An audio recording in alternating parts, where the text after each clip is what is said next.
മഴക്കാലമൊക്കെ തുടങ്ങുന്നതിന് മുന്നേ തന്നെ പറശ്ശിനിക്കടവൊക്കെ പോയി വന്നിട്ടുണ്ടായിരുന്നു കേട്ടോ. ഇപ്പം യാത്രകളൊക്കെ അങ്ങനെ എല്ലാവർക്കും പറ്റുമോ എന്നുള്ളത് എനിക്കറിയില്ല. എല്ലായിടത്തും ഭയങ്കര ഗംഭീര മഴയാണെന്നൊക്കെയാണ് കേട്ടോ കേൾക്കണത്. നിങ്ങളുടെ നാട്ടിലെങ്ങനെയാണ് മഴയൊക്കെ ഉണ്ടോ?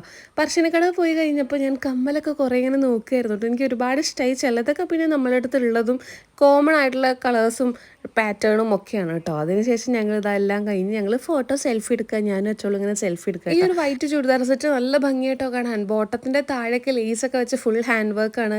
ചെസ്റ്റിൻ്റെ പോർഷൻ അല്ല, സോറി, നെക്കിൻ്റെ പോർഷനൊക്കെ ഫുൾ ഹാൻഡ് വർക്കാണ് കേട്ടോ. കുഞ്ഞു കുഞ്ഞു ഫ്ലവേഴ്സൊക്കെ, റോസ് ഫ്ലവേഴ്സൊക്കെ വെച്ചിട്ട് നല്ല ഭംഗിയുണ്ട് കാണാൻ.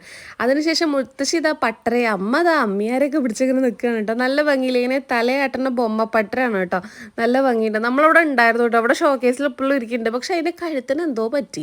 അതിനുശേഷം ആളുകൾ ഓരോന്ന് ഇങ്ങനെ ബുദ്ധ അങ്ങനെ കുറേ സ്റ്റാച്യൂസില്ലേ, കുഞ്ഞു കുഞ്ഞു ഐറ്റംസ് ഒക്കെ ഇങ്ങനെ കാണിക്കുകയാണ്. വൈറ്റ് ആകുമ്പോൾ നമുക്ക് ഏത് ഫംഗ്ഷനും അമ്പലങ്ങളിലും എവിടെ പോകുമ്പോഴും അതിനൊരു ഷോളും കൂടെ വരുന്നുണ്ട്, ഓർഗൻസ മെറ്റീരിയലിലായിട്ട് തന്നെ.